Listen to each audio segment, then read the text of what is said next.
Hi guys, Max here, and this video we're going to talk about what's happening in Ukraine. Now this video isn't going to be focused on the financial impacts of the conflict, even though yes, this is a predominantly finance focused channel. We're just going to look at the invasion itself, what's happened so far, and what we might expect to come from all this. So if you're not interested in that, then just click off the video. In the future, I do plan on having a separate channel for stuff like this, a Stoic geopolitics kind of thing, but as of yet, this is all just going to come out on Stoic finance. Now, the first thing to actually talk about here is a very brief timeline of events of the first day of war. So how did it actually start? Well, at about 3 a.m., Putin announced that Russian troops will be entering Ukraine to aid the separatists in the eastern part of the Ukraine, in Luhansk and Donetsk in the Donbass regions. Within about 30 minutes, though, there started to come out reports of Russian troops invading through border checkpoints far, far away from Donbass itself. There is loads of footage out there of armored vehicles, infantry and tanks crossing through CCTV, and there didn't seem to be much Ukrainian resistance at the border itself. Now, it's about this time as well, 3:30 a.m., that international condemnation starts to come through targeting Russia, and governments and countries around the world start to put into plans sanctions against the country. Now, Russian troops did come directly from Russia into the east of Ukraine, into Donetsk and Luhansk, and at the same time, Russian separatists in those regions started to launch an offensive into Ukraine as well. Then from the north of Ukraine, from Russia's border, near the city of Kharkiv, Russian troops and vehicles again started to invade. And from Belarus, targeting the city of Kiev, we saw the same thing. And then finally from Crimea, from the south of the country, we saw Russian troops invading once more. Then by 4 a.m, explosions are being recorded all over Ukraine, in major cities, in flashpoints, at strategic targets, basically all over the country, east, west, north or south, they were everywhere. Now, lots of these rockets were fired from Russia, plenty were fired from Belarus and Crimea as well, and even some came from Moldova, west of Ukraine. Russian jets and aircraft started to fly over the country as well, firing missiles at ground targets and dropping bombs as well, and Russian helicopters were seen as well, transports and attack helicopters flying over Ukraine, giving support to ground troops and attacking Ukrainian forces. In general, Russia's bombing campaign targeted strategic points. Warehouses which were thought to hold large amounts of military supplies, weapons, NLAWs and javelins were probably the main targets for Russia. Bridges as well were targeted to ensure that Ukrainian reinforcements would not be able to attack the armoured columns of Russia as they invaded the country. Radar stations were hit, and anti-aircraft outposts and airfields were targeted as well. Now, within 6 or so hours, most Ukrainian anti-air defences were destroyed, and most of the Ukrainian Air Force was incapacitated as well, and this happened pretty quickly. For now, for anti-air on the Ukrainian side, it mostly seems to be man-pads, and the Air Force is very badly hit, though there does seem to be one singular Ukrainian MiG-29 that has been named the Ghost of Kiev that has been flying about, and there are unconfirmed reports that it shot down 6 enemy aircraft. Now, at the same time as this bombing campaign took place, Russian armoured columns moved through Ukraine very quickly, and at first they saw very little to no resistance. Almost no Ukrainian forces were actually on the border. They decided instead to adopt a defence-in-depth strategy. Now, Russian forces were reportedly trying to reach communications and command locations to prevent Ukraine from being able to mount an effective defense, and Kiev, the capital of the country, is the most important place in that sense. The government and the military command is centered there, so it's the major target for Russia. Just to the west of the city of Kiev, Russian airborne troops flew into Antonov Airport, a large airstrip that is easily big enough for large planes to land and to take off from, and it was probably intended to be used as a point from which to project more force for Russia. Now, this is a very common idea here. Every paratroop organization in the world trains and prepares for helicopter assaults of airfields with the intention to seize them and then defend them until reinforcements arrive, at which point you can start flying in loads of men and equipment. It seems like Russia planned to have their armoured columns push fast from the Belarusian border south towards Kiev to then reinforce those Russian paratroopers on the airfield to help secure it, but they saw more resistance than expected. These armoured columns apparently didn't get there in time, Ukrainian forces counterattacked, and after the best part of 12 hours of fighting, Ukraine apparently took back control, forcing most Russian soldiers to literally run away and hide in the woods. I do have to stress though that there are conflicting reports regarding this. Russia has recently come out and said that they have retaken the airfield and that Kiev is now blockaded from the west. Now, this could be posturing to try and force the hand of Ukraine, or it could just be a mistake from one side, as the fog of war is very real. What we do know is that Russian troops took the airfield at some point, they then lost it at some point, and they may have now retaken it as of right now, but we really don't know. Now, if they have lost the airfield, this is a pretty big failure, and it's very reminiscent of a bridge too far with Operation Market Garden in the Netherlands in the Second World War. Paratroopers are notoriously very lightly equipped. They're not supposed to be able to hold out on points like this for too long, but even so, 12 hours is definitely within the remit that they should have been targeting, and if the Russians couldn't even hold that airfield for 12 hours, that would be a pretty major failure. On top of that now, Russian armor has just been seeing way more resistance than they expected, and their advance has been slower than they'd expected as well. Ukrainians, as I said, didn't defend the border itself, but have chosen strategic points to engage with Russian armor, and it's going pretty well, to be honest. NLAWs and Javelins seem to be making light work of Russian infantry fighting vehicles and armored personnel carriers, and even main battle tanks as well. Now, there was a small island controlled by 13 Coast Guardsmen in Ukraine in the Black Sea, but all 13 of those men were killed by a Russian warship in what was a pretty gross misallocation of force and what is clearly awful optics for Russia. On the plus side though, morale seems to be holding up pretty well in Ukraine. There were huge numbers of volunteers going to assist the Ukrainian armed forces within hours of the invasion taking place, and now at this point in time, the country has essentially drafted every man aged 18 to 60. On the Russian side, the opposite seems to be the case. A platoon of Russian soldiers surrendered without a single shot being fired.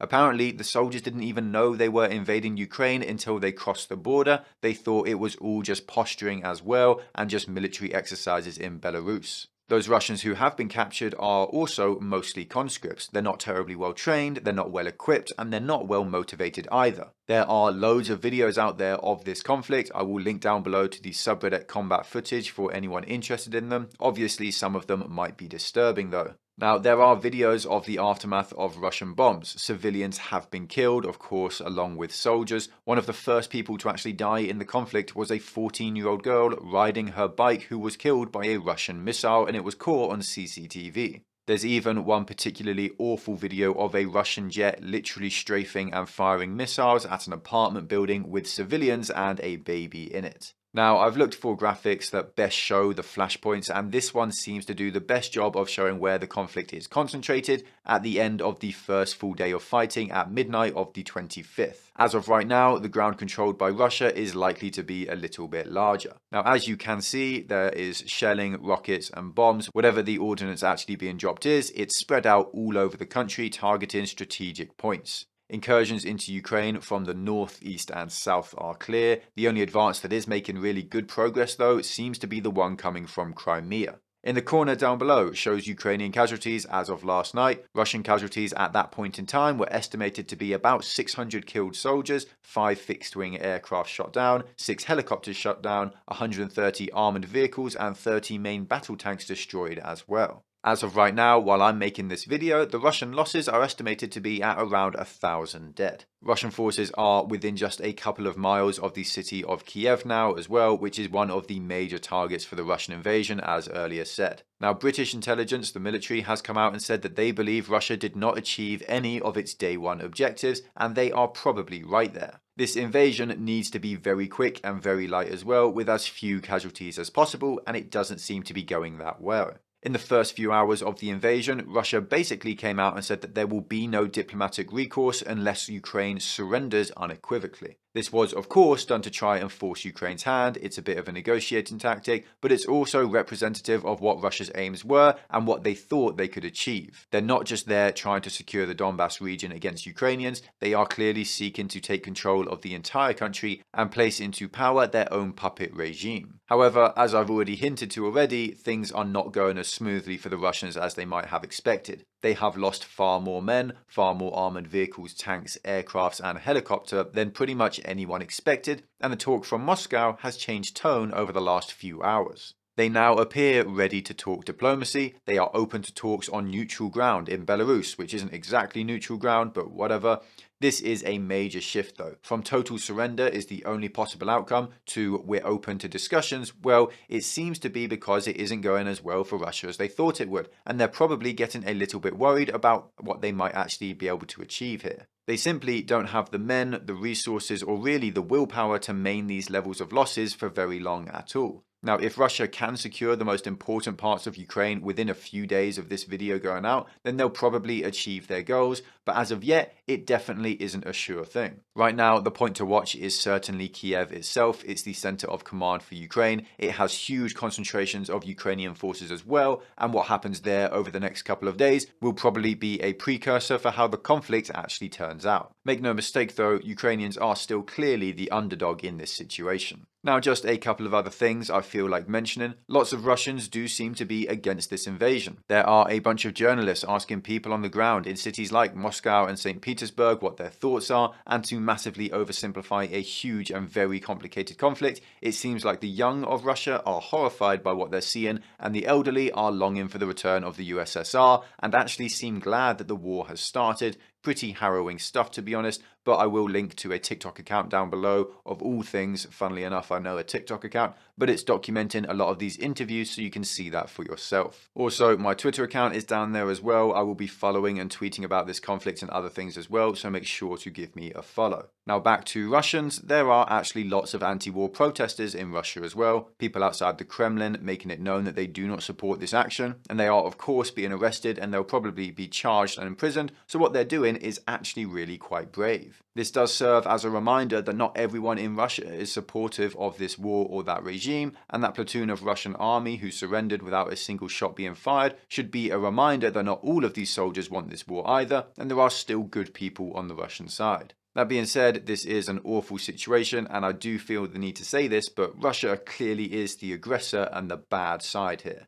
There are multiple videos of civilians being killed by Russian ordnance, and there is even evidence of Russian troops seizing Ukrainian BMP's armoured vehicles, putting on Ukrainian uniforms and leading Russian forces towards Kiev, impersonating Ukrainian forces, which is categorically a war crime. There's another video of a Russian armoured vehicle deliberately running over and crushing a car with an elderly civilian in it for seemingly no reason whatsoever. There was clearly no threat from the vehicle. Hospitals are also being targeted by Russian forces. In general, Russia has been covering itself in shame so far, but what else would you expect from the country that literally just invaded Ukraine? Now, as for the Ukrainians, they have across the board handled this situation very well. The armed forces are fighting fiercely and not turning and running at the first sign of trouble. In the first few hours of the invasion, I saw a lot of people in the West say something along the lines of, if the Ukrainians won't even fight for their country, why should anyone else? And it should now be abundantly clear that the Ukrainians are fighting, that they're not just packing up and leaving, and they deserve huge amounts of respect for that. Support from the West has, as of yet, been pretty pathetic in my opinion, and it is abundantly clear that Ukraine will not be receiving any direct military support.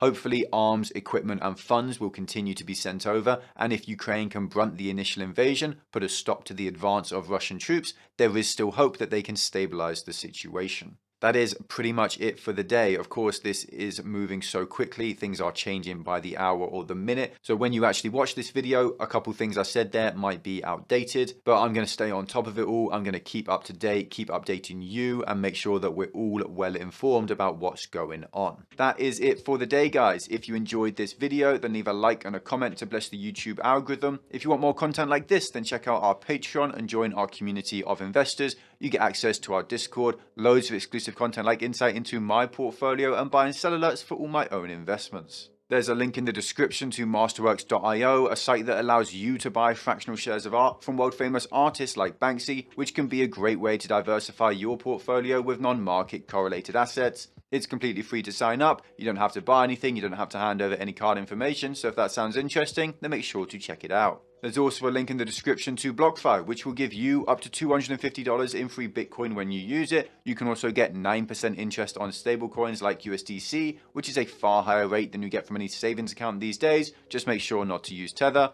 Thank you all for the support. Thanks for watching. Stay stoic. Until next time.